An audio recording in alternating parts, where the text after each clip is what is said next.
Hi, I'm Candy Gold. Welcome to my kitchen and welcome to the best brisket you're ever going to eat. No, seriously, I know you're saying to yourselves, yeah, other people's brisket. No, I'm here to tell you this is the best. How do we start, you might ask? I'm glad you asked that question. Flour. Gee, that's tough. We're going to dredge our brisket, our lovely cut of brisket, both sides now, kind of a song, but also a cooking technique. A little salt, a little pepper, spice to taste. You know, I like probably more salt than pepper. I sometimes throw in onion powder. I sometimes throw in garlic powder. You can play a little bit. A brisket is a very indestructible cut of meat. You can do a lot with it. And just when you think you've done a lot, do more. Really, trust me. Okay. Stove. Hot pan on stove. Hot pan with oil on the stove. We are searing.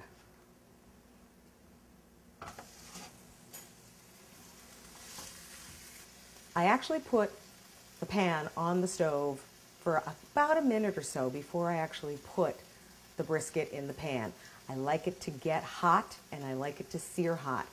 And it's not going to take long. It's just really a minute on each side. Look at that. Boom. Already seared. And obviously what searing does is it holds in the juices. So this is a very quick step and it really gives you a lot for the investment of the 2 minutes. You've seared in the juices. It makes it really tender. I've actually tried it without searing it and the meat comes out hard. It doesn't come out as tender. So for a simple 2 minutes, we ain't skipping this step. Okay, look at this. Listen to this, even better, listen.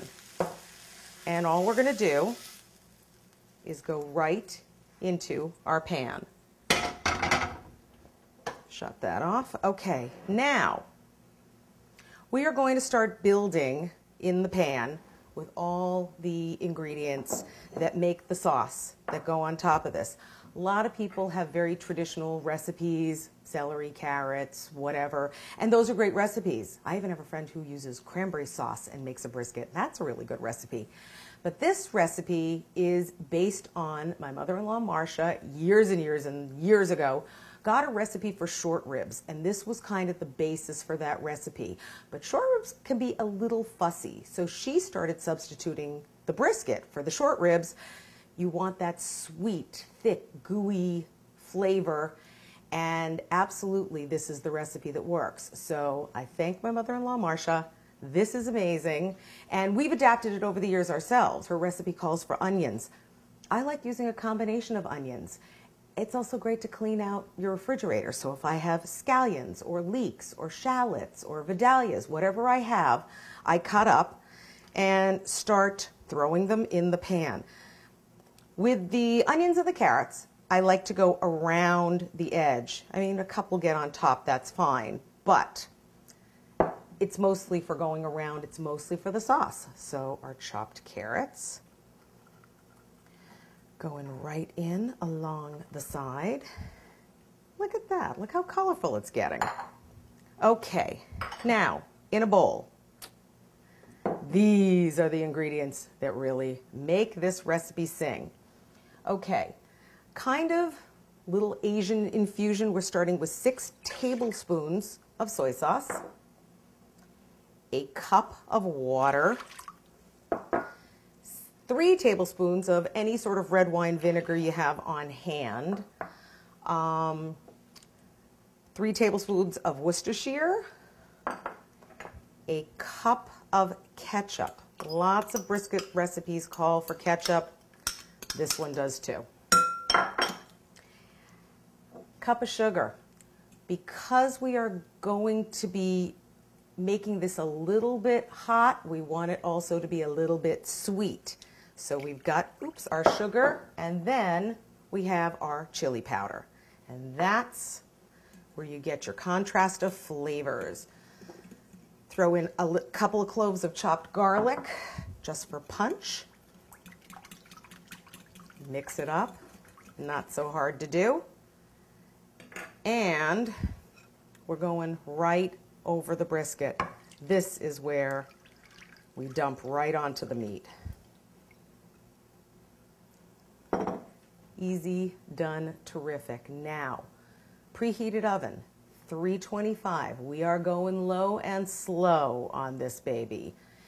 We are going to cover this with tin foil, put it in the oven for 3 hours on that low heat.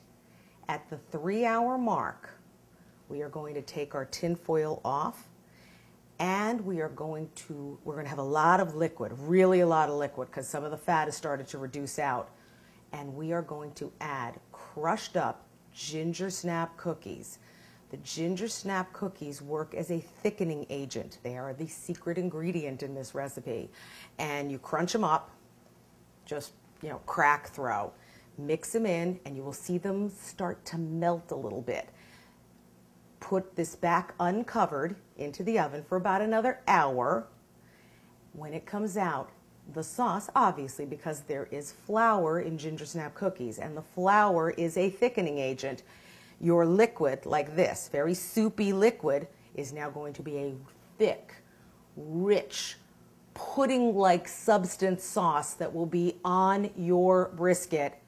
And we keep saying, we just want to take the thick sauce and put it on like bread and eat it, because the sauce turns out to be the best part and the most flavorful.